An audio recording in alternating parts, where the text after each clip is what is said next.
멋진 금강경을 받아들일 준비를 하는 거예요. 그렇게 하면 좋겠죠? 네.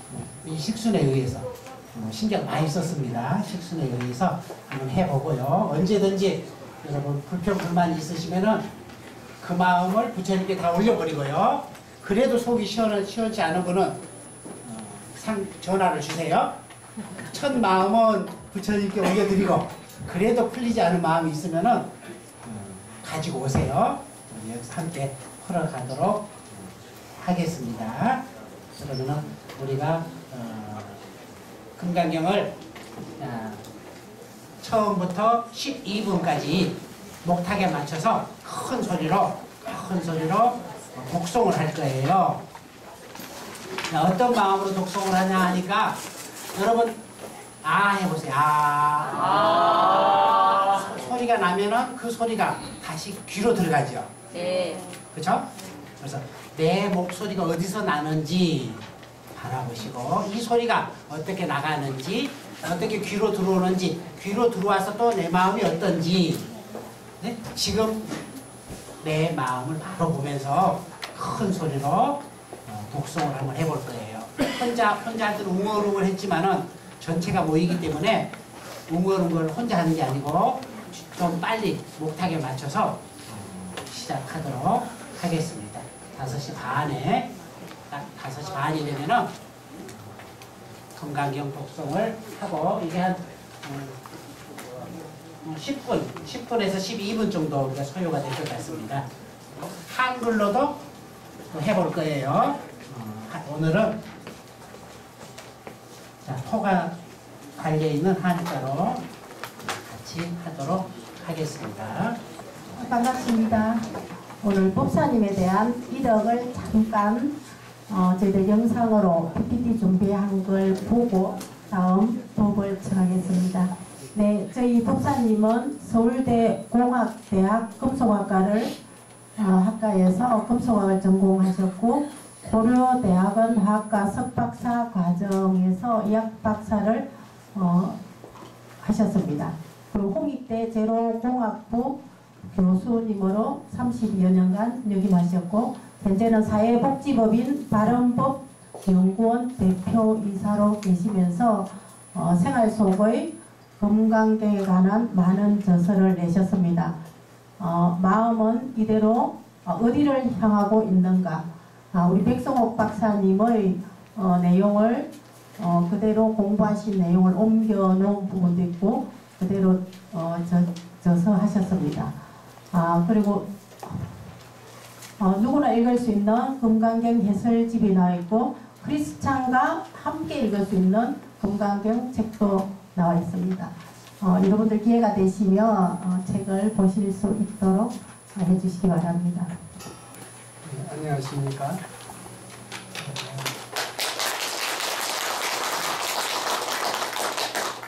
훌륭하신 스님 그리고 신심 깊으신 보관님들께 금강경 말씀을 드리는 것을 아주 마음 깊이 영광으로 생각을 합니다.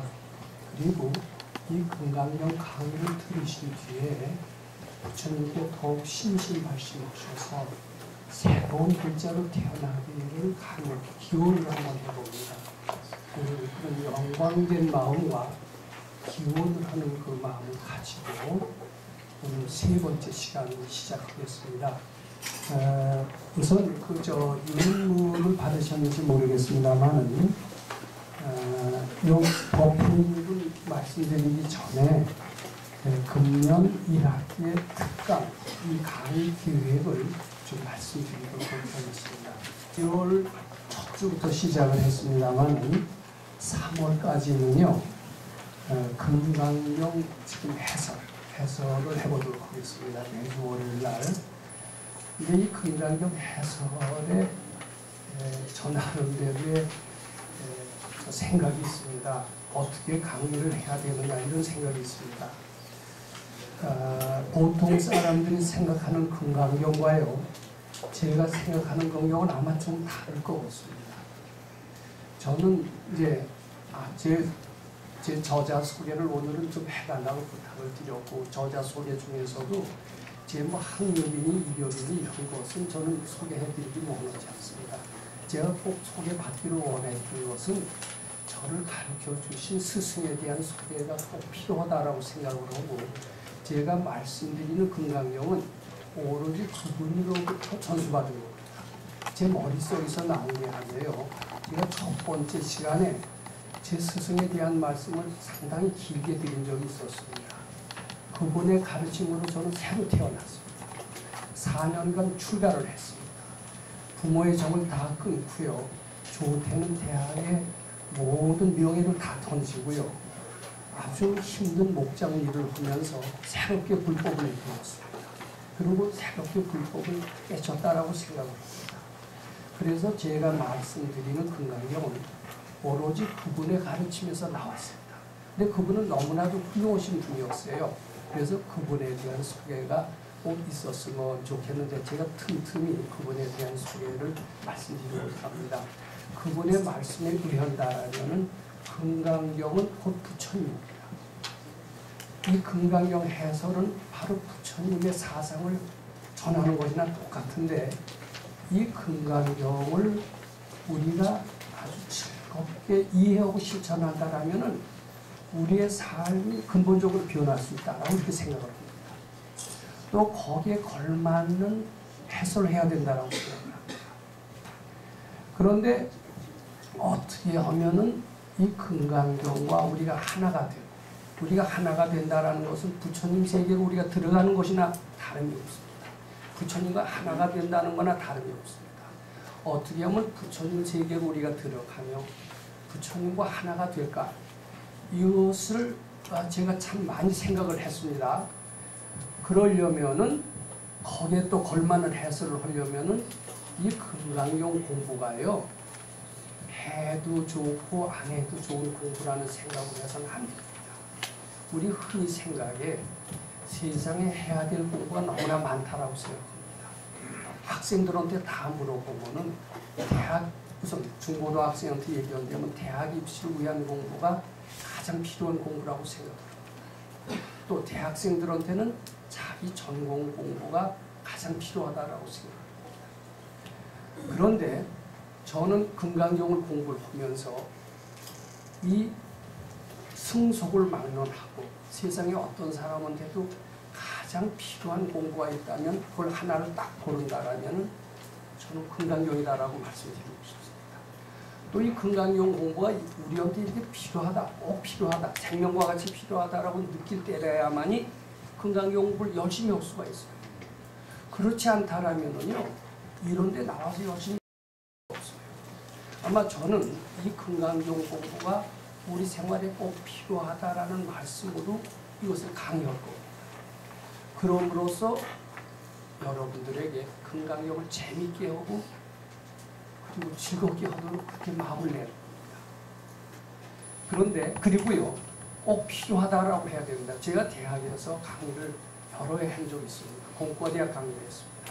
공과대학에서 재료공학부에서 할 때 무엇을 만드는 그런 제품, 제법에 대한 강의를 한 적이 있었습니다. 근데 그 제법을 굉장히 공부를 잘하는 사람은 어떤 사람이냐면 그 제품을 만드는 사장이 공부를 잘해요. 왜냐하면 좋은 제품을 만들 필요를 느끼기 때문에. 필요를 느끼기 때문에 강의가 쏙쏙쏙쏙 뒤에 들어옵니다. 근데 이 금강경 공부가 왜 필요하느냐? 그것은 조금 공부하시면 금방 느끼실 겁니다. 지금은 아직은요, 금강경 뭐 좋다고는 하지만 그게 과연 좋은가, 꼭 해야 되는가, 아마 이런 것을 느끼시지 못할 겁니다. 그리고 가끔 결석도 하시고 이렇게 하실 수 있을 것 같습니다. 근데 이 공부가 꼭 필요하다고 느끼게 된다면요, 강의 듣기 위해서 꼭 오실 겁니다. 근데 왜 이게 필요한 줄 아세요? 세상에서 출세하고 성공하는 것에 관한 책은 너무나 많아요. 성공하는 법. 또 그런 책이 잘 팔린대요.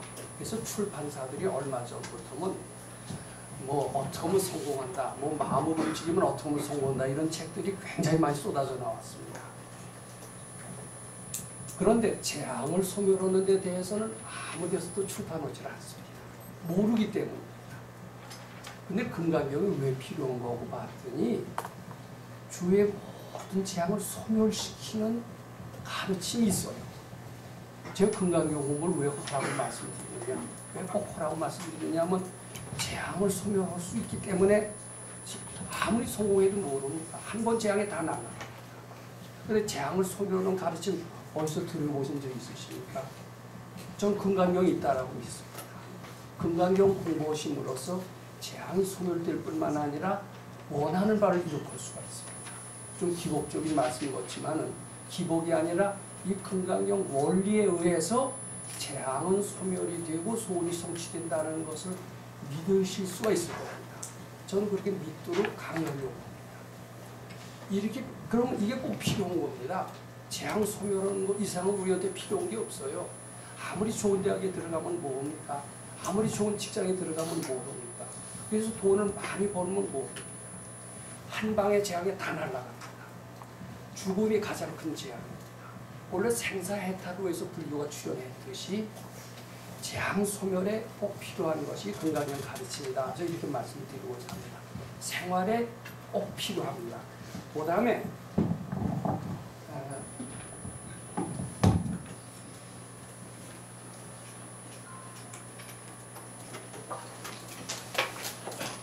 이 금강경 공부가요. 이 불자들도 잘 모르는 것 같아요. 그게 제가 아는 금강경 공부는요. 생활에 꼭 필요하기도 하지만 굉장히 실용성이 있습니다. 이 실용성이라고 이렇게 얘기하시면 여기 계신 스님들은 이 성스러운 경전을 세상의 실용성에 빗대어 말하다니 무엄하다 이렇게 말씀하실 수 있으실 겁니다. 그런데 실용성이 없는 진리라면 진리로서 이게 가치를 상실한다라고 밖에 볼 수가 없습니다. 성경 말씀에도 진리가 그대를 자유롭게 하리라 이런 말이 있고요. 우리 유명한 하버드 출신의 현각스님 이용인 스님이 무엇 때문에 카톨릭에서 불교를 비유했느냐 하면은 진리가 그대를 자유롭게 하리라고 하는 성경 말씀에 힘입어서 불교로 출가했다. 불교로 왔는데 자기 개종이라고 생각을 안 한다라는 겁니다. 진리는 우리를 편안하게 해준다라는 이야기입니다. 즉 실용성이 있다라는 겁니다. 진리는 실용성이 있습니다. 그래야 진리입니다. 또 실용성이 있는 것일수록 진리일 수 있다라고 생각합니다. 그런데 금강경의 진리를 실용성이 있다라는 것을 활용을 너무나 못하는 것 같아요. 불자들이. 그래서 제가 백 박사님 밑에서 4년을 공부를 하면서 거기 또 그 뒤로 사회에 나가서 일부나마 그 실용성을 체험을 하면서 자, 이 실용성을 꼭 알려야 되겠다라는 생각을 했던 겁니다. 실용성, 무한한 실용성이 있습니다. 금강경을 통해서 우리는 행복해질 수 있습니다. 또 유능해질 수 있습니다. 굉장히 유능해질 수 있습니다. 부처님처럼 닮아갈 수 있습니다. 또 굉장히 지혜로워질 수 있습니다. 영웅고골의 지혜가 우리 것이 지혜가 되고 부처님 지혜가 우리 것이 될 수가 있습니다.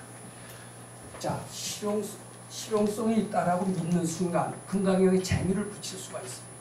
금강경에 몰입될 수가 있습니다. 금강경을 즐겨올 수가 있습니다. 그 다음에요. 실용성만 있는 게 아니에요.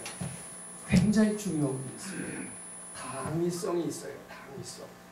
당위성이라는 것은 이게 종교성이 있다는 말과 마찬가지고요. 종교성이 있다는 말과 마찬가지고 우리와 불가분의 관계가 있다라는 그런 뜻도 됩니다.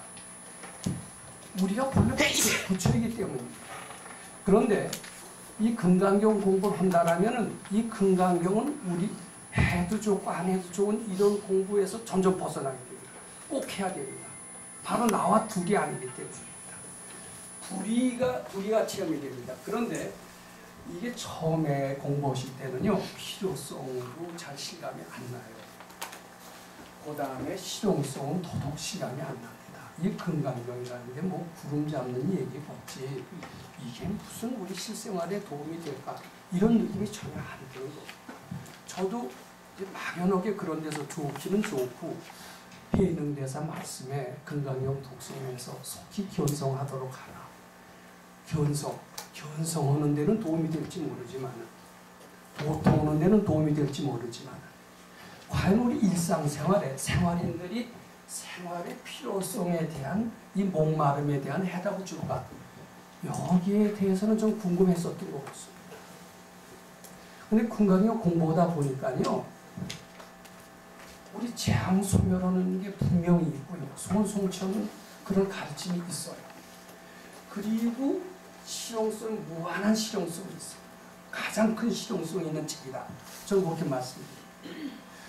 공부하면서 실감을 느낍니다. 초보자 때 이해될 수 있는 부분이 아닙니다.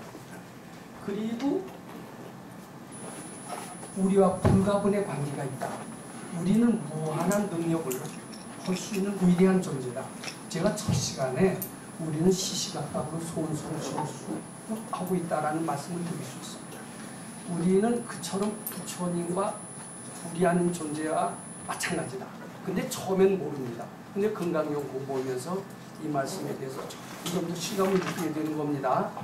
그러면서 꼭 해야 됩니다. 우리 기독교 신자들이 뭐라고 그러는 줄 아세요? 예수 믿고 구원받아라. 예수 안 믿으면 죽어서 지옥 간다. 이럽니다. 상당수의 기독교 신자들은 죽어서 지옥 가기 싫어서 기독교 믿는다는 사람이 없지 않습니다. 그런데 상당수의 불교 신자들은요, 불교를요, 그냥 수행으로 알아요. 수행.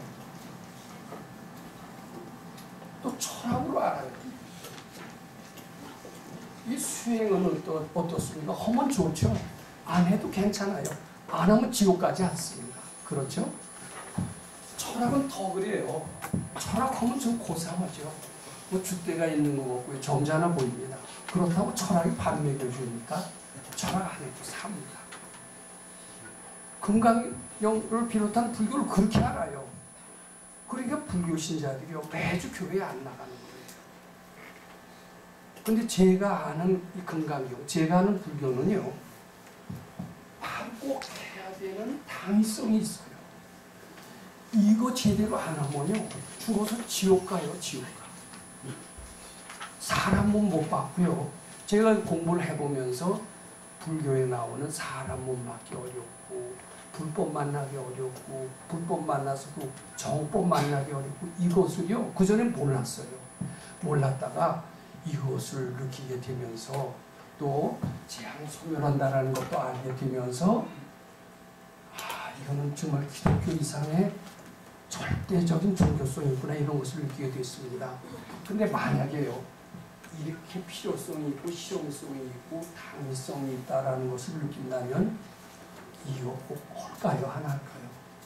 저는 그렇게 하도록 강의를 할 생각입니다. 그래서 여기 계신 분들한테 이렇게 느끼시기만 한다라면요, 아마 다른 거 다 관두고 이것만 하시려고 몰려드시는 분들이 아마 적지 않으실 겁니다. 저는 반드시 그렇게 될 수 있다라고 보십니다.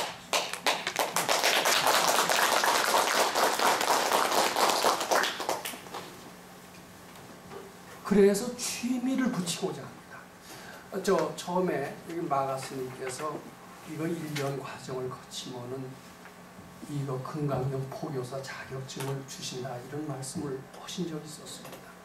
물론 자격증 때문에 나오시지 않을 겁니다.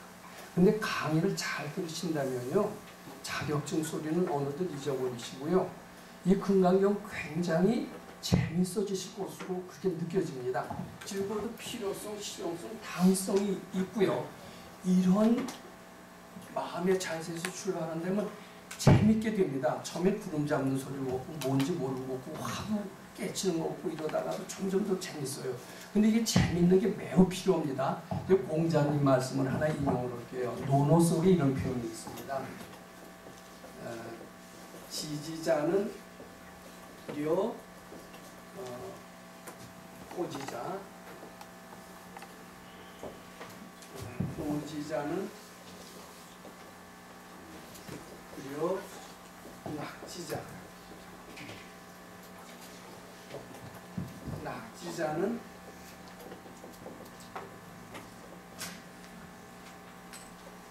여기까지만 하겠습니다. 그냥 아는 것은요, 학문입니다. 학문을 그냥 지식으로만 받아들인다라면은 학문을 좋아하는 사람하고 경쟁해서 이길 수가 없어요. 불교. 좋아하는 사람만 못하다라는 뜻입니다. 그 다음에 이 좋아하는 사람은 드디어 낙지자, 즐기는 사람만 못한다라는 이야기입니다. 제가 이 퍼스널 컴퓨터가 나온 지가 언제인지 모릅니다만 81년도 초반에 제가 퍼스널 컴퓨터를 만났습니다. 그때 제가 논문을 써야 될 때 퍼스널 컴퓨터를 꼭 필요했었어요. 그때 뭐 8비트짜리가 250만 원도 더했을 초창기였습니다. 굉장히 참 그때 바로 나왔었습니다. 그러니까 어떻게 보면 퍼스널 컴퓨터에 저는 그때 선도자적인 그런 위치에 섰을 정도고, 이게 제대로 그것을 움직이는 사람이 주위에 드물었습니다. 이제 그러고 벌써 몇십 년이 흘렀습니다. 30년이 흘렀죠.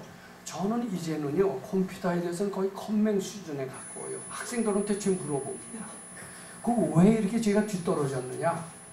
저는 그저 제 전공 논문으로 해서 마지못해서 컴퓨터를 했을 뿐입니다. 근데 요새 애들은요, 그것을 좋아하면서 해요. 한층 더 나가서 즐기는 애들이 있어요. 빠지는 애들이 있어요. 그럼 좋아하는 애들이요, 저처럼 억지로 하는 사람보다 훨씬 낫습니다. 이미 고등학교 때 컴퓨터에 대한 책을 지어요. 박사보다 더 낫습니다. 박사는 억지로 하는 박사보다도 좋아하면서는 고등학생이 훨씬 더 나은 겁니다. 학문을 할 때도 억지로 하고 자격 따기 위해서 하는 사람은 실력이 없어요. 근데 좋아하면서 하면은 자꾸 지혜가 샘솟합니다. 근데 좋아하면서 하는 것보다도 즐기면서 하는 게 더 좋아요. 즐기면서 한다라는 것은 바로 빠진다라는 뜻입니다. 그러면 천재가 따로 없어요. 즐기는 사람이 천재입니다. 아무리 머리 좋으면 모릅니까? 어거지로 하면은 거기서 어떤 발견이 나옵니까? 안 나옵니까? 여기 선생님들 공부 학생 때 해보셨으니까 아마 잘 할 겁니다. 저는요, 이 금강경만 즐겨오신다면, 아마 처음에 지금 금강경 12분까지 읽었는데 무슨 소린지 모르겠다, 딱딱하고 뭐 이러실 거예요. 근데 이게 어느덧 즐겨지신다라면 요새 말로 대박입니다. 팔자를 고치고 운명을 바꾸고요, 영호골이 됩니다. 저는 가능하다라면은 즐기실 수 있도록, 즐기진 못해도 좋아할 수 있도록 그렇게 강의를 한번 좀 해볼까 합니다. 한번 좋아해 보세요. 무한한 보배가 거기서 다 나올 수 있다라고 봅니다. 그래서요, 1월부터 3일 동안은 제가 그런 식으로 한번 강의를 볼 거예요. 좀 즐겁게 참여해 주신다면 매우 보람 있는 기간이 될 거고요. 그 다음에 이제 4월부터 6월 달에는 이것을 실천을 한번 해보신 분이 있습니다. 실천을 해서 어떤 결과가 있다라고 했을 때, 더 믿어지죠. 이게 믿음이 꼭 필요해요. 즐겨오는 것에 이게 말이 붙으려면은 믿음이 꼭 동반되어야 합니다. 내가 이렇게 금강경 해봤더니 이렇게 내가 달라졌다. 경우에 따라서 비용이 낮다. 내가 지혜의 눈이 트였다. 이럴 수 있다라고 봅니다. 그런 사람의 발표를 듣는 것은 이 금강경에 대한 믿음을 가지고 즐겨오는데 매우 도움이 된다고 생각합니다. 그래서 가능하면 빨리요. 근데 어느 정도 알아들을 정도가 돼야 그런 사람을 불러서 강의를 시키기 그러죠. 그렇게 해서 여기 뭐라고 그랬습니까? 매월 1회 이상 금강경 실천 수행자의 수행 발표를 들으시고요. 또 논의를 해야 됩니다. 논의를 한 뒤에 7월 달에는 이제 1주, 2주는 이제 금강경 강의와 병행해서 실제로 반야의 지혜에 이르는 길이 뭔가, 요것을 한번 저희 나름대로 그 전에 한번 연구해서 실천을 해본 적이 있습니다. 그래서 그것에 대한 강의를 좀 드릴 생각이고요. 그래서 그것을 실천하기 위해서 7월 달에는 금강경 실천 수행을 한번 3박 4일을 한번 계획을 지금 했습니다. 근데 이것은 우리 지금 바른법연구원에서 이미 여러 차례 했던 것이고 참여했던 분이 상당히 실감을 느끼고 있습니다. 이제 그런 수련 과정을 통해서 금강경과 더 가까이 갈 수가 있고 부처님과 더 가까이 갈 수가 있다고 생각합니다. 이것은 한번 꼭 참여를 해보고 싶은데 저는 이것을 가능한 대로 자발적인 참여를 기대하고자 합니다. 소위 요새 학교식으로 거기 참여오면은 자격증 줍니다. 이런 표현을 안 쓰고 그렇게 해서 자격증 받아서 그놈의 자격증이 무슨 효과가 있겠습니까? 저는 너무나도 즐겁게 하고 너무나도 즐겁게 참여하고 영광스럽게 참여해서 금강경에 취미를 붙이게 된다면 자격증 생각은 안 할 거예요. 자격증 없더라도요. 보는 사람마다 금강경 읽으세요. 금강경은 사람의 운명을 바꿉니다. 우리 내생에도 좋습니다. 이러시고 다니실 거예요. 저는 그렇게 하기를 기대하면서 이 참여를 권유하고 싶습니다. 이왕이면 영광스럽게 참여해 주시길 바랍니다. 그렇게 해서 7월 중으로 대략 요걸 일단 정리를 한 뒤에 7월 22일부터는 8월 9일까지 아주 가장 더운 기간입니다. 이때 한 3주간 좀 쉬고요. 그리고 8월 10일 날 월요일 날 다시 후반기 2학기 강의를 새로 시작을 할까 이렇게 생각을 합니다. 이 일정입니다. 상당히 시간이 많이 지났습니다. 오늘도 지난 시간과 비슷하게 이제 금강경 강의 1분을 말씀을 드리려고 하는데 한 40분 정도 말씀을 드리고 한 10분 쉬고요. 그리고 한 40분 말씀드리고 이렇게 진행을 해볼까 싶습니다. 이제 그 금강경 아마 아시는 분들은 제가 여기서 하지 않아도 다 합니다만은 여시아문으로부터 시작을 합니다. 여시아문으로부터 시작을 하는데 많이 제가 알기로는 스님들도 계시고 여기 동국대학교에 오시는 이런 대중들은 상당히 불교 쪽에 조예가 깊으신 분들 같아요. 그래서 불교 역사를 잘 아실 것 같은데 저는 그런 일반적인 얘기보다도 특히 금강경 일본의 어떤 특수성에 반해서 그냥 해석하려고 하지 않습니다. 금강경 일본이 주는 메시지가 있다라고 생각을 합니다. 특히 금강경 5가해 또 3가해에서 여러 선사들이 하신 말씀 중에 이런 말씀이 있습니다. 금강경 1분 속에 이미 금강경 32분의 내용이 다 포함되어 있다는 거예요. 금강경 1분만 잘 이해한다면 곧이어 32분까지 다 공부할 필요가 없다. 이런 얘기였습니다. 그러면 과연 어떤 점이 이 금강경 전체가 요 안에 압축 요약되어 있을까? 금강경 1분의 어떤 점이 부처님 가르친 핵심을 나타내는 것일까? 여기에 이제 주안점을 두어서 말씀드리고자 합니다. 요 말씀드리기 전에 이제 여시아문 화사원이 오면서 일시의 불이제 사회국 기수국 고동은 이렇게 나갑니다. 우선 부처님에 대한 이야기를 좀 시작해 보도록 하겠습니다. 이 부처님은 한자로 일면에 이렇게 말불자를 씁니다. 이렇게 부처 불자라고 하는데 이 부처 불자를 만든 배경이 있다고 해요. 그 배경이 무엇인가 하면은 부처님은 사람은 사람이지만은 말불 사람이 하는 짓을 안 하기 때문에 부처다. 이런 이야기가 있습니다.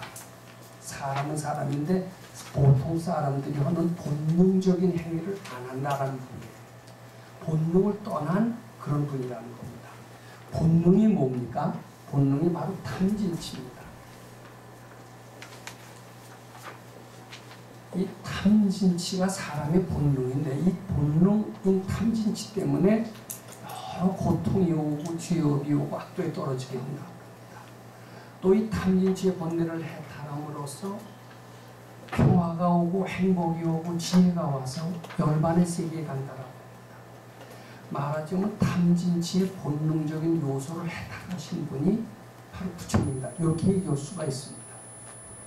자, 그런데 개인적으로 이 탐심을 해탈하는 길을 어떻게 부처님은 가르치셨느냐 하면은 탐진치를 해탈하는 방법을 육파라미를 통해서 가르치셨어요.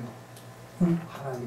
그래서 특히 탐심을 제거하고 해탈하는 방법으로서 보시를 가르쳤고 보시 남을 주는 마음의 완성, 이것을 보시 바라밀이라고 한다라고 합니다. 그래서 이 탐심을 보시 바라밀을 통해서 이제 바라밀을 통해서 제거를 합니다. 그다음에 이 진심은 지게 바라밀. 그다음에 치심은 인욕 바라밀. 자꾸 주는 연습을 하고요. 이 지게는 이제 계율을 지킨다라는 건데, 계율을 지킨다라는 것은 법을 지킨다라는 말과 통합니다. 사회 생활하는 입장에서 법을 지키고 예절을 지키고 대인 관계를 남한테 폐를 안 끼치고, 이것은 다 지게에 속합니다. 이제 그것이 진심을 지혜로는 이제 지혜 바람입니다. 그렇게 말씀드리고자 합니다. 치심은 어리석다라고 합니다만 오만한 마음인데, 이 인욕바라밀은 모든 사람을 부처님으로 볼 수만 있다면은 자기 잘난 생각, 오만한 생각을 아마 해탈할 수가 있을 것 같습니다. 이렇게 해서 마음속에 탐진치가 다 없어지고 난 뒤에 드디어 부처님이 지혜를 완성해요. 즉 반야바라밀을 성취하신 분을 부처님이다라고 이렇게 해석을 하고자 합니다. 그런데 우리가 이런 수가 있어요. 개인적으로는 아주 점잖고 훌륭한데도 사회생활에서는 열등생이 되는 수가 있습니다. 저는 가끔 이제 어떤 스님들이 지어놓은 책 중에서 이런 표현을 보고 과연 이런 표현이 타당할까 이런 데 의문을 갖습니다. 뭐냐면은 뭐 제가 어떤 저자 이름을 대지 않겠습니다만은 스님들끼리 여러 사람인데 서로 멱살잡이를 하고 막 싸웠대요. 싸웠는데 이제 그분이 큰 스님으로 알려진 분입니다. 큰 스님으로 알려진 분이기 때문에 그것은 이해해도 괜찮다. 이런 이야기입니다. 근데 이런 이야기가 이제 어떤 큰 유명한 스님이 지은 책에 나옵니다. 큰 스님이니까 양해도 된다. 뭐 저는 충분히 그런 양해를 합니다. 근데 만약에 그런 분들이 사회에 나가서 사회생활을 한다라고 생각을 해보세요. 절간에서는 양해해주고 다 큰 스님으로 대접해 줄 수 있다라고 하지만은 만약 사회생활을 한다라면은 과연 사회생활을 제대로 해낼까? 멱살잡이 당한 이가 소송 제기하지 않을까? 그럼 그것 때문에 쩔쩔매시지는 않을까? 소송을 제기했을 때도 여여부동하실 수 있을까? 저는 이런 의문이 많이 듭니다. 그리고 이제 소위 무해자재 막행막색을 하면서 아주 특이한 행동을 하시는 스님에 대해서 그것을 상당히 우리 경계로서는 알 수 없는 부처님 경계라고 해서 미화시키는 것과 같은 그런 책을 읽은 적이 있습니다. 저는 뭐 이해하고 저 개인적으로는 다 됩니다. 그런데 그런 분들이 우리가 사회생활의 일원이기 때문에 인간은 사회생활을 과연 조화롭게 할 수 있을까? 여기에 대해서는 늘 궁금을 가졌습니다. 근데 제가 이제 그렇게 궁금을 갖다가 제가 이제 죄송합니다만은 이게 큰 선생님 밑에서 공부를 한 뒤에는 결론적으로 그게 아니다라고 결론을 내렸습니다. 아무리 큰 스님이 그런 표현을 써서 그런 어떻게 보면 비사회적인 행위를 미화했다고 하지만은 그것은 아니다. 그것을 미화하는 행위가 용인되어서는 한국 불교는 발전이 없다. 저는 이렇게 결론에 이르게 됐습니다. 오늘은 제가 그런 식으로 얘기를 합니다. 여기 스님들이 조금 섭섭하셔도 제 얘기를 끝까지 다 들어주신 화내시더라야 돼요. 화는 조금 이따 냈어요. 그리고 강의 다 들으시면은 그럴 수 있겠다라고 저는 말씀드리고자 합니다. 제가 아는 불교, 제가 아는 금강경은 이렇게 해서 아주 지혜로운 분이 부처님이에요. 근데 이분들은 사회생활을 하더라도요, 아주 원만한 사회생활을 해요. 즉, 탐심을 깨치고 보시바라밀을 완성한 이러한 훌륭한 분이 사회생활을 한다면 원활한 경제 활동을 한다는 겁니다.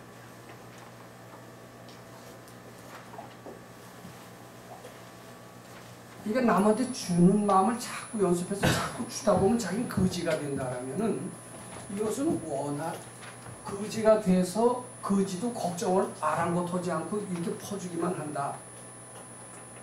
그러면 도인으로서 대접을 받을지 모르죠. 그런 훌륭한 분이 도인으로 대접된 책들이 있어요, 지금. 근데 아마 그런 이들은 만약에 스님이니까 다행이죠. 처자식을 거느리고 있다라면은 집에서 쫓겨나겠죠, 당장.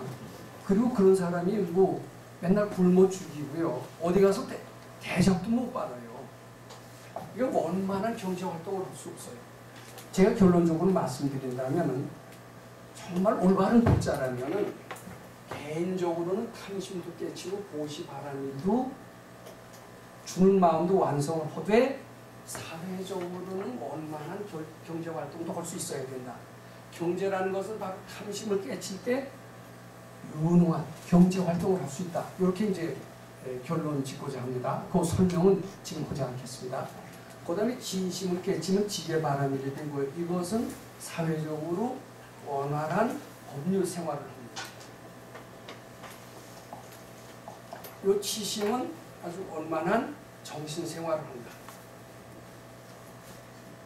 이 경제생활, 법률생활, 정신생활은 세속적인 표현이지 절간의 표현이 아닙니다. 절간의 법과 세상법은 다르다라고 얘기해요. 하는 분이 혹시 있는 것 같은데 저는 이게 달라서 안 된다고 봅니다. 또 화엄경에 그런 표현이 있어요. 이 불법은 불입니다. 둘이 아니에요. 근데 이 둘이 아니라는 것은 중생적인 경계가 아니라 부처님의 경지입니다. 그래서 이 불의가 되어야 됩니다. 즉 세간법과 출세간법이 달라서는 안 됩니다. 즉 출세간적으로는 도시바람을 깨쳤지만 그 사람들은 사회에 나가도 원만한 경제활동을 하고 경우에 따라서는 유능한 세라리맨이 되고요. 그리고 기업 사장도 되고요. 이럴 수 있어야 된다라고 말씀드리는 겁니다. 그리고 지게바람이를 깨치면은 참 청정지 기율이 청정하신 일타스님. 우리 일타스님이 얼마나 훌륭하신지요. 우리 성철 스님 것도 훌륭하신 분이고요. 내 생에는 일타스님의 제자가 돼요. 이런 표현을 제가 들은 적이 있습니다. 그리고 부처님이 돌아가실 때 불유교경을 통해서 계율을 생명처럼 지켜라. 이런 표현이 나옵니다. 저는 틀리지 않다라고 생각합니다. 근데 그 정신이 뭐냐? 법을 지키는 정신, 기율 지키는 정신이 뭐냐? 사회에 나가서 사회법도 조화시킬 수 있어야 된다라고. 그래서 원만한 법률 생활을 하고 또 인욕도 마찬가지로 사회에서의 최고의 정신생활을 점잖은 사람이 돼서 완벽한 사회인이 되는 것이 참 불자다라고 그렇게 좀 말씀드리고자 합니다. 우리 백 선생님 같은 경우는 이런 표현을 하세요. 보시바람일, 지게바람일, 인욕바람일을 성취한 그런 경지를 소위 이제 견성의 경지라고 얘기하는데 견성을 사회적인 표현은 어떻게 하느냐? 꼭 사회하고 연관을 시켜서 얘기합니다. 그건 백 박사님만의 독특한 증언입니다. 이 견성은 완전히 건강한 사회인으로 이렇게 표현합니다. 건강한 사회. 사회에 나가서 활동을 하더라도 다 원만하게, 탁월하게, 원활하게 할 수 있다. 그런 뜻입니다. 그래야 되겠습니까? 안 그래야 되겠습니까? 불법이 그렇게 돼야 불법을 잘 실천한다라면은 도인도 되지만 사회적으로도 참 영호골도 되고 능력자가 된다라고 해야 불법을 믿는 사람이 많아지지 않겠느냐. 저는 그렇게 말씀드리고 이것이 제가 아는 불법이다. 이렇게 말씀드리고자 합니다. 그리고 부처님은 바로 그런 분이다. 라고 이렇게 또 증명하고자 합니다. 그런데 이것은 부처님을 사람으로 봤을 때 하는 정의고요. 부처님이 또 다른 측면이 있습니다. 뭐냐면 마조 스님의 유명한 이야기가 있죠. 즉심시불.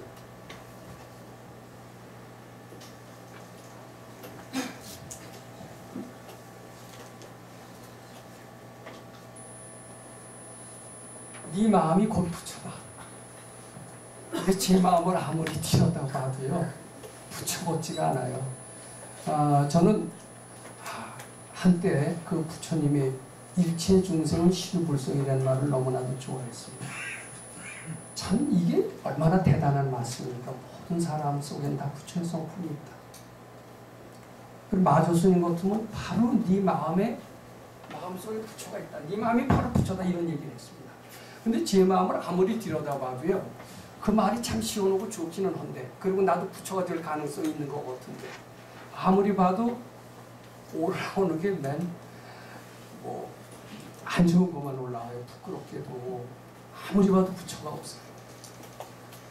그래서 저건 참 그저 이상적인 말씀이구만 그렇게 생각을 했습니다. 저는 많은 불자들은 저와 비슷한 생각을 하고요. 이런 이야기를 그저 선사들이나 하는 이야기 정도로 하고 아예 관심도 안 가지실 것으로 생각하시는 분이 많을 것 같습니다. 저처럼요. 근데 제가요, 출가를 하고 또 꼭 출가해야 됩니다. 출가하고 훌륭한 선생님 밑에서 공부를 하니까요. 제가 아는 마음은요. 현재의식, 육식이었어요. 육식. 제 눈에는 육식밖에 안 보였어요. 그런데 이제 그 훌륭한 선생님 밑에서 공부를 하면서 지 마음 들여다보는 공부를 했습니다. 제가 뭐라고 그랬습니까? 해능대사의 문념법과 동일하다는 그 공부법. 아침 저녁으로 금강경을 읽고요. 올라오는 생각은 부처님께 바치는 겁니다. 한번 지금 오늘부터라도 좀 해보시는 게 좋습니다. 속는 셈 치고 해보시면 좋습니다. 해능대사가 말씀하셨습니다. 한번 해보세요. 해보시면은 느낌이 틀립니다. 그렇지 않고 말로만 갖고는 안 됩니다. 말을 하시지 말으셔야 됩니다. 근데 특히 안 좋은 게 많이 올라와요. 저도 지금 무슨 일 때문에 아주 주위 사람이 저희 법당을 하나 짓는데 아무 잘못도 없는데 걸고 넘어지면서 아주 괴롭혀요. 제가 전생에 무슨 잘못이 있나 하고 아무리 생각해봐고 금생에 그 연대 무슨 잘못이 있나라고 생각해봤는데 아무런 잘못도 없는데 무조건 괴롭히는데 저 이제 상당히 좀 손해볼 예정입니다. 미운 생각이 들어요. 좋은 생각이 안 납니다. 근데 이 미운 생각을 가지지 말고 한번 받쳐보세요. 자꾸 받쳐보면요. 받치다 보면은 요 생각이 없어져요. 미운 생각이 없어지면서 그 뿌리가 발견이 되는 것을 봅니다. 그 꿈에라도 발견됩니다. 근데 그게 뭔지는 몰랐어요. 근데 알고 봤더니 이제 잠재의식이라고 하는 건데 그게 요 육식의 뿌리가 되는 잠재의식이라는 게 있나 봐요. 그 칠식이라고 그런다고 해요. 칠식. 요것을 제가 지금 설명하지는 않겠고 이제 기회가 되면 요 얘기를 하겠습니다. 속에 이런 것이 내가 현재 이런 분별을 일으키게 하는 거구나 하는 것을 느끼게 합니다. 근데 요것을 또 자꾸 받쳐봤어요. 거기서 끝나지 않습니다. 자꾸 받쳐봤더니 그 마음을 일으키게 하는 그 뿌리가까지 또 어느 정도 짐작이 됩니다. 그 뿌리가 뭐냐? 전생의 기억인 것 같아요. 전생이라는 게 있는 것 같아요. 저는 많은 불자들이요. 전생을 믿지를 않으시는 것 같아요. 전생 분명히 있습니다. 꼭 믿으셔야 됩니다. 물론 믿으시는 분한테는 얘기가 안 되겠습니다만은 이렇게 안 믿어갖고서 불자라고 할 수가 없어요. 제가 전생 봤다고 해서 믿으신다면 저 전생 봤다고 얘기할 거예요. 근데 전생 봤다고 얘기해도 안 믿으실 것 같아서요. 전생 봐준다고 그러면 믿으실까요? 전생 봐줘도 아마 안 믿으실 것 같아요. 근데 무조건 믿으세요. 전생의 기억까지도 아마 기억이 원인이 돼서 요 칠식을 형성하고 요 칠식이 근본이 돼서 육식이 나온다는 것을 알게 됐습니다. 전생의 기억을 팔식이라고 하고 이것을 저장했다고 해서 저장식이라고 본다라는 것을 알게 됐습니다. 요 식 넘어서의 뭐가 있는 것 같아요. 근데 자꾸 올라오는 생각을 바치다 보면요. 처음에 육식밖에 없어요. 우리가 아는 마음이라는 건 모두 육식입니다. 근데 꿈에 칠식이 드러납니다. 꿈속에 전생의 모습도 나오면서 팔식도 나와요. 근데 그것을 가지고 있어서는 그 너머의 세계가 뭐가 있는지 전혀 모릅니다. 그러니까 받쳐야 됩니다. 부처님께 자꾸 바치게 되면 부처님 쪽으로는 한 걸음 한 걸음 가면서 우리 속에 있는 잠재의식이 하나하나 빠져나옵니다. 꿈에도 빠져나옵니다. 꿈에 돼지 꿈꾸면 좋다는 얘기가 있죠. 왜 좋은 줄 아세요? 그 꿈 해석하신 분이 없더라고요. 저는 백 박사님 밑에 가서 공부하면서 꿈 해석에 대해서는 전문가 수준이 되었다라고 감히 말씀드립니다. 저 꿈 해몽 곧잘합니다. 근데 꿈에 돼지 꿈 봐서 좋다는 것은 당연한 이유가 있습니다. 돼지가 뭐예요? 탐심이 많죠. 탐심이죠. 근데 지 속에 탐심이 얼마 있는지 몰라요. 근데 수도를 자꾸 하다 보면은 이 탐심이 드러나요. 내 속에 이렇게 탐심이 드러나는구나. 이게 수도에서 탐심이 보일 때쯤 돼서는 이미 탐심이 어느 정도 해탈이 된 겁니다. 그래서 꿈에 돼지가 보일 때쯤 돼서는 탐심이 해탈이 된 거예요. 해탈이 됐으니까 복이 돼서 돌아오는 겁니다. 로또 복권 몇십억 탔다. 되게 탄 사람 조사해봤더니 꿈에 돼지 곡선 탔다는 많대요. 근데 그거 근거 없지 않습니다. 용꿈, 뱀꿈 다 근거 있습니다. 속에 용의 마음, 뱀의 마음 이런 것들이 빠져나왔으니까 나는 그만큼 자유로워진 겁니다. 그 잠재의식에 있는 죄업들이 빠져나온 것과 동일합니다. 그런데 이 너머 세계를 보면은 아마 또 이거 너머의 세계가 있나 봐요. 보이지를 않아요. 무식은 무어라고 그럽니다. 그 세계를 체험하신 분 보면 근데 요거 구식이라고 치죠. 구식이 있다고 거기도 없다고 거기도 합니다만은 요걸 통틀어서 마음이라고 합니다. 요것도 마음이고 요것도 마음이고 요것도 마음이고 요것도 마음인데 자꾸 수도하다 보면 요 마음은 사라져요. 꿈꾸는 요 마음도 사라져요. 그래서 도인은 꿈 안 꾼다고 그러죠. 요것만 남다가 요것도 사라지면서 요것만 남습니다. 그런 사람은 입장에서는 즉심시불이 돼요. 마조스님은 요것만 남은 분입니다. 그러니까 즉심시불이 돼요. 근데 우리는 요거밖에 없어요. 근데 요것과 요것이 다르냐? 다르지도 않대요. 우리는 다르게 보죠. 하나도 다르지 않대요. 그러니까 그분은 보기에 즉심시불이에요. 그러니까 도인이 보는 부처는 이렇습니다. 또 그리고 보통 사람이 보는 부처는 어때요? 탐진치를 닦아서 보시바라밀, 지게바라밀, 인욕바라밀을 해서 사회생활, 경제생활, 법률생활, 정신생활을 해서 인격을 갖춘 아주 그런 분. 이게 우리 보통 사람이 보는 부처고요. 소위 이제 선사들이 보는 부처는 바로 이런 어떻게 보면 유식의 가르침에 의한 바로 부처를 보는 겁니다. 이 부처라는 분이 이래요. 근데 여기 표를 가지고 이렇게 왔습니다만 요거 유인물을 좀 봐주시기 바랍니다. 유인물에 요 도표가 있으면 좀 한번 비춰주시기 바랍니다. 요거 아주 재밌어요. 요 도표를 보시면은 이제 중생 때는요 금강경 이제 문용법이라고 그랬습니다. 실천을 합니다. 이제 이렇게 하면은 중생이 문용법을 실천하면 뭐가 되냐면 보살이 되는 거예요. 또는 영호골이라고 썼습니다. 근데 어떻게 영호골을 감히 보살에다 비유하느냐 이제 이런 이렇게 얘기하시는 분이 있겠죠. 물론 영호골이라고 해서 다 보살은 아니지만은 보살이 가끔 영호골의 모습을 빌어서 세상을 오신대요. 그건 또 부인할 수 없는 사실인가 봅니다. 그리고 능력이 탁월합니다. 영호골은. 그래서 이제 그걸 보살하고 이제 동일하게 했습니다. 그런데 우리 보통 중생들은요, 이 테이블을 제대로 본다라고 생각하고 마음 밖에 뭐가 있다라고 생각을 합니다. 근데 도인이 보는 이 테이블은요, 마음 밖에 테이블이 아니에요. 너희들이 테이블 제대로 못 본다. 너희들이 보는 테이블은 너희들의 선입견으로 본다. 너희들은 눈을 뜬 것 같아도 테이블의 정체를 못 본다. 너희들 마음이 만든 테이블밖에 못 본다. 이렇게 얘기를 합니다. 그래서 우리들은요, 이 테이블과 내 마음과는 아무런 상관이 없는 것처럼 보입니다. 여기는 카메라와 나와 아무런 상관이 없는 것처럼 보입니다. 여기 계신 여러분들과 나와 아무런 상관이 없이 각각 다 다른 걸로 봅니다. 저 사람의 고통은 나의 고통과 다르다라고 봅니다. 저 사람 죽어도 눈 하나 까딱을 안 합니다. 누가 그런 얘기를 했어요. 여기 머리 있는데 리모컨으로 톡 치면 사람 하나 죽어요. 그리고 아무런 법률적인 책임도 내가 안 진다라면은 슬슬 장난삼아 사람이 이렇게 마음대로 죽일 수 있는 잔인성이 있대요. 그런 정도로 우리는 개인주의다. 이런 얘기가 있습니다. 안 죽이실 것 같아요. 우린 다르게 봐요. 그런 정도로 다르게 봅니다. 그런데 밝아지면 어떠냐? 도인은 어떠냐? 도인은요, 그게 다 다르지 않게 봐요. 그래서 중생은 그 세계관, 일체는 신무관, 내 마음과 다 무관하다고 봅니다. 다르게 보지만은 보살, 깨친이입니다. 깨친이는 다 내 마음이 만든 겁니다.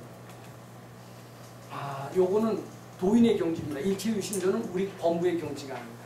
근데 자꾸 수도를 해서요. 금강경 있고 자꾸 올라오는 생각을 바치다 보면은 내 이 현재 신이라는 게 굉장히 착각임을 알게 됩니다. 착각임을 알아야 고통에서 벗어날 수가 있어요. 우리 굉장히 역경이 많지 않습니까? 역경을 어떻게 하면 극복합니까? 역경을 착각이라고 하지 않으면 극복 도저히 못합니다. 착각으로 하는 순간 불행에서 벗어날 수가 있어요. 자, 그 다음에 이 현실을 보죠. 우선 1번 보면은 우린 뭐가 있는 것 같습니다. 부귀영화라는 것도 있는 것 같고요. 사람이라는 게 있는 것 같고요. 집에 가면 어때요? 처자가 분명히 있는 것 같아요. 있는 것 같아요? 없는 것 같아요? 있는 것 같죠. 다 있게 보입니다. 백두산도 있고 한라산도 있고요. 그리고요, 유소설, 헐얘기도 무척 많은 것 같아요. 저는 지금 헐얘기가 꽤 있어요. 건강용도 얘기해야 되고요. 어떻게 하면 신신발시킬까? 헐얘기가 무척 많습니다. 자, 정치평론가, 정치에 대해서 할 얘기가 많습니다. 소설가, 쓸 얘기가 너무나 많습니다. 할 얘기가 너무나 많아요. 자, 그런데 부처님은 어떠냐 하면요, 이게 있다라고 보지 않습니다. 내 마음이 만든 거로 봅니다. 모든 기룡화복도 내가 만든대요. 그리고요, 이 가족도 이제 우리는 믿어지지 않는데 전 조금 믿게 됐어요. 내가요, 극본을 써요. 극본을 쓰고요, 내가 감독도 해요. 연출도 해요. 그래서 아버지라는 배역을 누구한테 소설 쓰듯이 극본 씁니다. 어머니 배역 주고요. 처자 배역 주고요. 그리고 스승, 친구, 사회 다 주고 내가 연극하고 있대요. 믿어지세요? 안 믿어지세요? 안 믿어지죠. 안 믿어질수록 쥐업이 많은 겁니다. 근데 쥐업이 지우게 되고요. 모든 지업을 해탈하면 다 내가 만들었구나.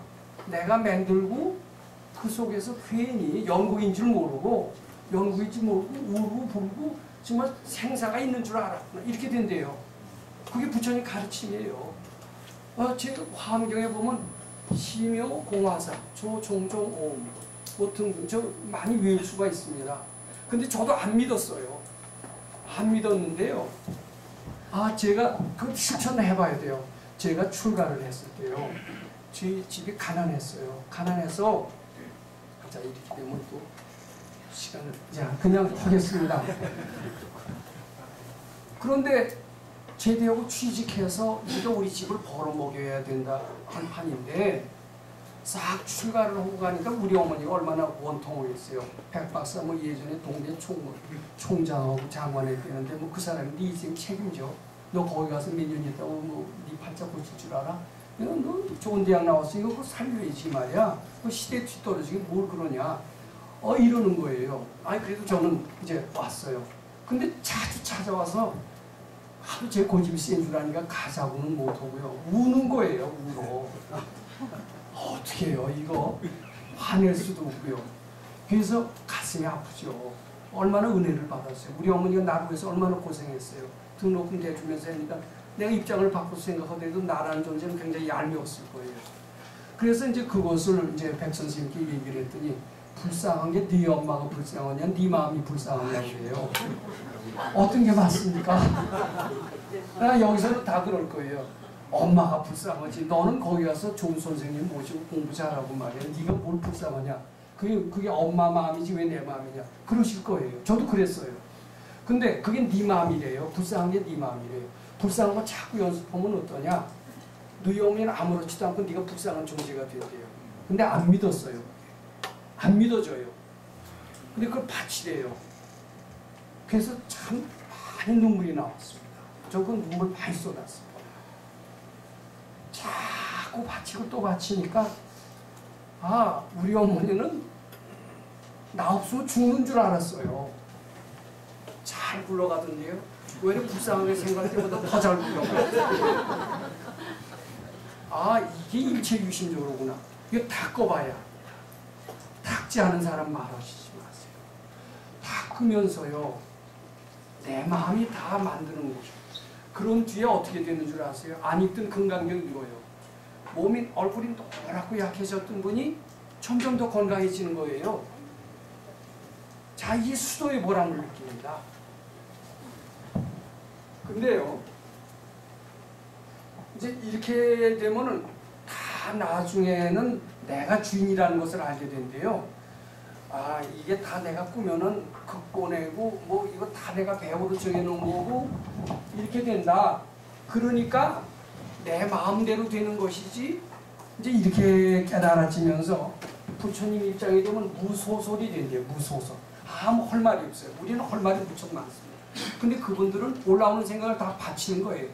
바치고 보니까 다 내가 손성취하고 있고 다 내가 만든 거고 이런데 할 말이 없어요. 그렇겠죠. 이제 이런 표현 들어보셨을 겁니다. 부처님이 49년 동안 설법을 하셨는데 나중에 다 설법하시고 나서 나는 하나도 얘기한 적이 없노라. 이런 표현이 나옵니다. 이 표현 갖고 해설들을 너무나 많이 들었어요. 근데 그 해설을 제가 보고서는요, 좀 외람된 얘기지만 제대로 해석해 놓으신 분은 참 드물다라고 제가 느꼈습니다. 근데 고해에 대한 이야기를 하겠습니다. 이게 부처님은요, 하실 얘기가 없어요. 저희는 특히 자꾸 닦아나가면 나갈수록 할 얘기가 없어질 것 같아요. 그럼 부처님이 49년 동안 설해 놓으신 게 뭐냐? 부처님이 하시고 싶은 얘기가 그렇게 많다라고 그렇게 생각을 합니다. 부처님은 자비에 넘쳐서 어떻게 가난한 고통을 받는 중생들을 건져주시기 위해서 암경을 설으셨고 인과 응보의 한을 품은 이런 쌍놈의 한을 품은 이 사람을 위해서 방등부를 설으셨고 이 자비심으로 뭐 화엄경을 설으셨고 자비가 넘치고 부처님은 49년 동안 너무나 하신 말씀이 많았겠다. 이렇게 얘기를 합니다. 그게 아니에요. 부처님은 아무 하실 말씀이 없어요. 근데 이 얘기를 제가 꼭 드려야 됩니다. 아무 하실 말씀이 없어요. 그런데 왜 하실 말씀이 없느냐? 다 부처예요. 뭐 정말 고통을 받아야 고통을 건져주죠. 한을 품어야 한을 해주죠. 근데 깨치시고 보니까 다 부처예요. 내가 얘기하는 게 잔소리예요. 저 그 말 안 믿었어요.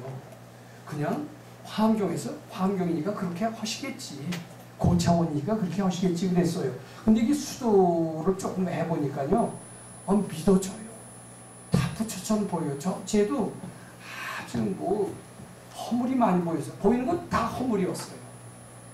뭐 때문에 안 되고 뭐 때문에 안 되고 그게 다 제 마음이더라고요. 제 마음. 그거 받치고 보니까 허물이 안 보여요. 아마 조금 더 하면 부처처럼 보일 거예요. 부처님은 이미 수도하셨기 때문에 모두가 다 부처처럼 보이니까 할 말이 없어요. 그런데 자기가 부처인 줄 모르고요, 저 고통 때문에 죽겠습니다 하는 사람이 오는 거예요. 그러면 그건 네가 착각이다 이렇게만 일러주시면 되는 거예요. 그러니까 부처님께서 안부법문을 설으셨다라고 하는 것은 알고 보면은 부처님의 법문이 아니에요.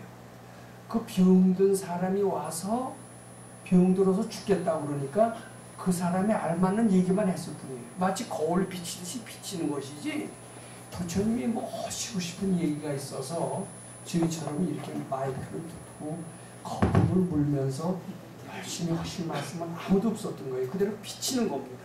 또 곧 한을 품은 사람한테는 네 속에 다 해결 방법이 있어 하고 그것을 또 일러주신 것뿐입니다. 그러니까 부처님 49년 설법은 결론적으로 보면 부처님의 설법이 아니에요. 부처님은 아무 하실 말씀이 없지만은 49년 설법은 다 중생의 업장이에요. 그렇게 얘기할 수 있어요. 그러니까 49년 동안 나는 아무 설법한 적이 없더라. 그게 정답입니다. 근데 요 얘기를 조금 하겠습니다. 그래서 우리는 역경이 참 많지만 역경이 착각 현상으로 만들어내는 거고 그 착각 현상이 사라진다라는 그 이제 축복이 됩니다. 그 다음에 일은 노동이요 고용으로 생각을 합니다. 근데 이게 싫다라는 마음. 저도 이력이 참 싫어했고요. 학교 다닐 때 공부하기 싫어했었어요. 그리고 누구나 이 일은 싫어하는 거고 공부는 싫어하는 거다. 이런 아주 그걸 믿었습니다. 믿습니까? 안 믿습니까? 공부를 좋아하십니까? 이력이 좋아하세요? 좀 믿었어요. 근데 지금 안 믿습니다. 싫다는 생각을 바쳤어요. 자꾸 바치니까요. 착각이라는 것을 알 수 있어요. 제가 그래서 목장을 4년을 했습니다. 목장이요. 3D입니다. 위험하고 지저분하고요. 어려워요. 근데 아주 쇠똥 냄새 치고요. 그리고 소의 발길질 당할 때는 공포감도 느낍니다. 그리고 밤 10시까지 일해요. 농사 짓는 건 왜 이렇게 쉬워요? 근데 목장은요, 붙여놓고 해요. 비용 나면 늦게까지 지도해야 돼요. 지겨웠어요. 생전 그런 거 안 해봤어요. 밥도 안 해봤어요. 그랬더니 전문도 출가했더니 공양주부터 그래요. 여기 스님들 정말 행전노 때 고생 많이 하셨죠. 저희도 행전노를 못지않게 고생했습니다. 공양주 하더니 젖자래요. 그 싫다 그러면 싫은 마음 반치래요. 그리고 착각이래요. 근데 이게 자꾸 하다 보니까 정말 없어지고요. 일이 놀이처럼 바뀐다라는 말을 제가 이해하게 됐습니다. 제가 그런 과정이 없으면 죽었다 깨져도 몰랐을 겁니다. 일이 놀이로 바뀌어요. 그리고 이제 다 다르게 보는데 나중에는 둘이 아니게 느껴지는 것 같아요. 그래서 천지동분 만물일체. 여기 뭐 지율 스님이 어디 도룡용 나온다고 그래갖고서는 거기서 데모 온 적이 있었죠. 도룡용과 나는 둘이 아니다. 얼마나 아름답고 좋습니다. 근데 그것은 중생 때는 사실은 거짓말인 거였습니다. 근데 깨치게 되면은 둘이 아니게 느껴질 것 같아요. 그래서 사실은 깨치기 전에는 산을 뚫어도 좀 가만히 있어야 됩니다. 산을 뚫는 걸 내 몸처럼 알고 고통스럽게 느낀다라면 이건 굉장히 도인의 경지다라고 봐야 되는데 도인의 경지가 되면 벌써 아픈 것도 없어요. 그때는. 예, 좀 이제 거긴 할 말이 많습니다. 자, 그리고 이제 추구 대상도 우리는 부귀영화나 어떤 스펙 쌓기로 하는데 실질적으로 영원한 가치를 이제 이렇게 찾게 됩니다. 그리고 우리가 보통 중생들은 육신부를 부처님으로 하는데 이제 보살이나 영웅고는 내 마음속에서 부처를 찾습니다. 절대로 마음 밖에 부처를 찾지 않는다. 이렇게 말씀드리고자 합니다. 자, 좀 쉬었다가 다시 말씀드리겠습니다.